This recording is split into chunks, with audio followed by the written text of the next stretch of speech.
La pute était pour moi vraiment un symbole de toute puissance du désir et j'avais envie d'être l'une d'elles.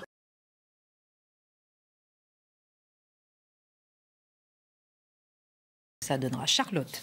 La prostitution des mineurs est un phénomène en progression en France. Le Parisien aborde aujourd'hui la question. Le constat est alarmant et on se souvient qu'un plan de lutte avait été abordé en novembre dernier.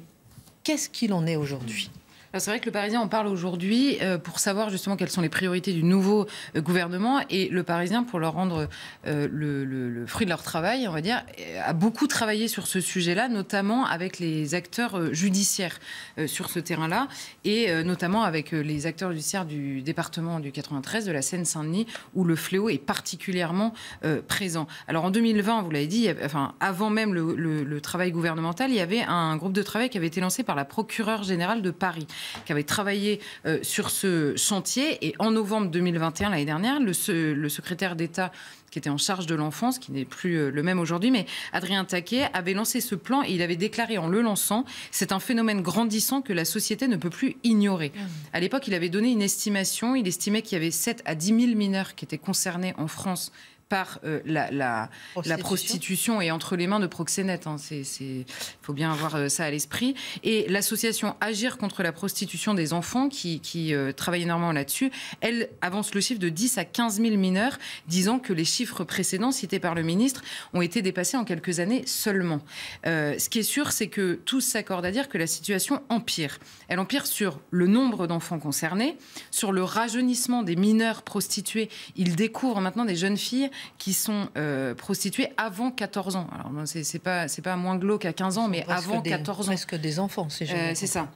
Avant 14 ans, une grande consommation de protoxyde d'azote, vous savez, cette drogue qu'on retrouve parfois sur les trottoirs, qui est très consommée un peu partout, et de manière générale, drogue et alcool beaucoup, et beaucoup de déplacements à domicile.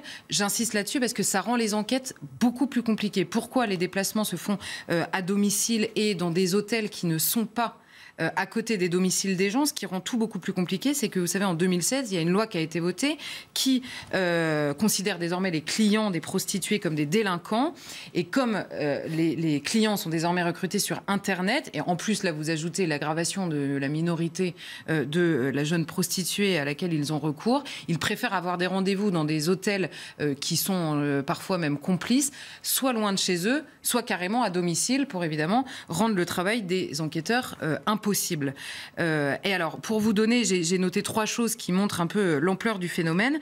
La brigade des mineurs de la police judiciaire de Paris a créé un groupe dévolu aux affaires de proxénétisme, créé en septembre 2021.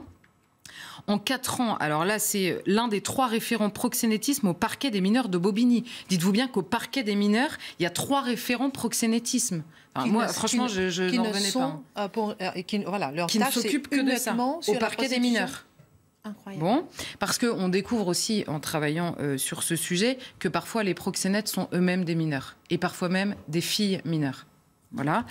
Et lui dit, donc en 4 ans, les choses ont beaucoup évolué. Il y a une prise de conscience collective absolument nécessaire, parce que il disait, même chez les éducateurs spécialisés, chez les parents, c'est un tel tabou qu'il était extrêmement difficile de cibler.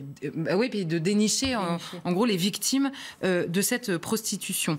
Et chaque semaine, alors là, un autre chiffre qui nous donne un peu l'idée, chaque semaine en moyenne, 2 nouveaux signalements parviennent au parquet des mineurs de Bobigny sur des faits de prostitution de mineurs. Donc il y a une évolution à la fois du procédé, mais une évolution aussi de la prise de conscience des différents acteurs qui sont en place, qui avant ne captaient pas forcément l'état de vie de ces jeunes filles qui ont du mal évidemment à en parler, et on avait parfois du mal à le déceler. Donc on a compris un phénomène où il y a de plus en plus de prostituées, de plus en plus jeunes. Est-ce qu'on connaît, on arrive à détecter le profil des victimes de ces pratiques ? Alors, eux disent qu'il est difficile d'établir un profil type, notamment désormais un profil type social. On trouve des jeunes filles dans plusieurs milieux sociaux, mais globalement, c'est évidemment une écrasante majorité de jeunes filles. il y a un peu de garçons, mais c'est très rare, et qui sont fragilisés par leur environnement familial, beaucoup de décrochage scolaire. Et alors, le truc atroce, c'est que souvent, c'est des jeunes filles qui ont un traumatisme passé avec leur corps, soit des enfants battus, des enfants violés, des enfants battus ou violés, ou en tout cas agressions sexuelles. Et, alors ça, c'est le truc atroce, la plupart ont fait un passage dans un foyer de l'aide sociale à l'enfance. Et alors là, je vais vous citer Margot Millet, qui travaille au pôle juridique de l'association Agir contre la prostitution des enfants.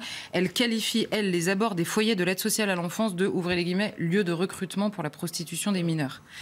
Donc, ils arrivent, c'est des prédateurs, elle le dit, des prédateurs, souvent des délinquants de cité. Et elle dit, ces victimes viennent de tous les milieux sociaux. Elles ont été placées dans des foyers parce qu'elles adoptent des conduites à risque, comme les fugues ou l'automutilation après avoir subi des violences sexuelles, du harcèlement à l'école ou sur les réseaux sociaux. Et donc, vous avez des magistrats qui disent c'est atroce parce que parfois, on a du mal à déceler le recours à la prostitution ou la prostitution de ces enfants. Comme elles ont des comportements extrêmement risqués, on les envoie, on les sépare parfois de leur famille. D'ailleurs, il y a un sujet aussi sur le placement, l'aide sociale à l'enfance. C'est un vrai sujet à part. Et donc, on place parfois ces jeunes filles, les mettant entre les bras de proxénètes qui vont en plus ajouter à ça la prostitution. L'énorme sujet qui s'ajoute à cette horreur, c'est que ces jeunes filles, notamment, ont parfois absolument pas conscience d'être victimes. C'est-à-dire que vous avez... Alors, autre chose, il y a des acteurs justement du monde judiciaire qui vous parlent même de ce qu'ils appellent désormais l'effet Zaya, c'est-à-dire une glamourisation de l'escort girl avec le monde des paillettes, des gens connus et de l'argent facile. Et donc ils ont qualifié ça d'effet Zaya, ça veut dire que ça revient quand même extrêmement souvent. Alors il y a évidemment la question de l'argent, il y a la rhétorique de je fais ce que je veux de mon corps et donc je suis libre si je veux de décider de me faire de l'argent avec ça. Elles sont évidemment parfois persuadées d'être amoureuses des hommes qui les recrutent sur les réseaux sociaux et qui leur font miroiter des vies. Et il y a des récits de jeunes filles qui disent, soit aux éducateurs, soit aux juges, mais vous savez, je l'aide simplement financièrement, j'aide financièrement mon copain qui me prostitue à côté. Et paradoxalement, il y a une autre chose qui est notée et qui correspond évidemment au profil d'enfants très fragiles, c'est qu'ils parlent parfois de leurs proxénètes comme de leurs protecteurs. C'est-à-dire que nous sommes à la recherche d'une sécurité, d'une protection, et le proxénète qui certes me prostitue m'assure aussi une sécurité. Je peux lui dire quand j'ai un problème, il sait où je suis. Il se présente comme tel en plus. Il se présente évidemment comme tel, et donc vous avez des jeunes filles qui arrivent et qui disent mais pas du tout, moi je suis pas prostituée, c'est un mot qui n'arrive jamais dans leur bouche. Elles s'imaginent être des escortes avec tout le récit évidemment complètement fantasmé. À la fin, elles se retrouvent dans des hôtels à bas coût au fin fond de villes atroces et à faire parfois jusqu'à 1 000 € par jour. Je vous laisse imaginer ce que ça veut dire dans la vie de ces très jeunes filles. Avec une vie totalement détruite et un niveau de conscience. Lorsque vous parlez avant ma dernière question, si elles n'ont pas de niveau de conscience d'être une victime, il n'y a pas de solution? Non, mais c'est très difficile parce que c'est difficile d'abord de leur faire...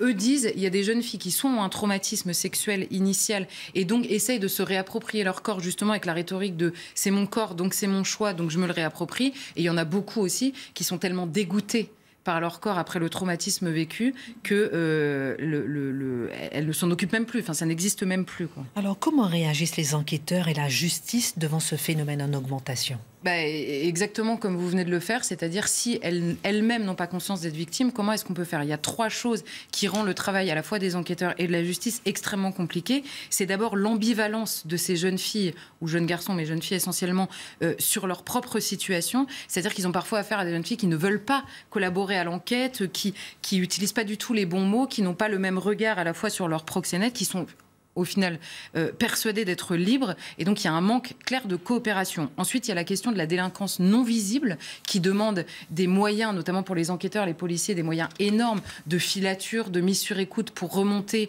les réseaux parfois extrêmement organisés et qui génèrent beaucoup d'argent. Alors j'ai appris à cette occasion que par ailleurs la prostitution dans le monde, c'est-à-dire le commerce du corps des autres, dans le monde, c'est la 3e source de revenus illicites. Donc c'est vraiment un phénomène énorme. Donc c'est des réseaux qui profitent de ça et donc les services de police étant déjà saturés, notamment, vous voyez, la Seine-Saint-Denis, il y a déjà une délinquance immense. Alors là, c'est très compliqué. Et par ailleurs, il y a cette question du tabou, jusque chez les éducateurs. Et là, notamment, le plan de lutte du gouvernement avait identifié cette problématique-là, de se dire il faut absolument que les enquêteurs, les policiers et les éducateurs soient beaucoup mieux formés à déceler cette prostitution chez des mineurs qui ne l'évoquent pas toutes seules. Marc Menant, on voit justement cette inversion de valeur finalement, c'est-à-dire présenter la prostitution comme une vie saine, une vie de rêve, alors qu'en fait c'est la destruction de son propre corps. Qui dit inversion de valeur dit avoir déjà des valeurs. Pour avoir des valeurs, on l'a où? Dans la cellule familiale. Comment avoir des valeurs aujourd'hui? Ah oui, mais sauf que Charlotte nous rappelle le traumatisme initial. Les 3/4 ont été des enfants martyrs. C'est-à-dire, comment voulez-vous, quand vous subissez les agressions, pas spécialement sexuelles, mais la violence des adultes, que vous vivez dans des conditions sordides, vous perdez, vous ne gagnez pas, parce que ça se gagne, la dignité, le respect de soi. Vous êtes au contraire dans l'avilissement, et ça, c'est enraciné en vous. Donc malheureusement, c'est tout cela qu'il faut remettre en perspective. C'est lamentable, mais... Merci en tout cas, Charlotte, pour ce point sur la prostitution des mineurs en augmentation.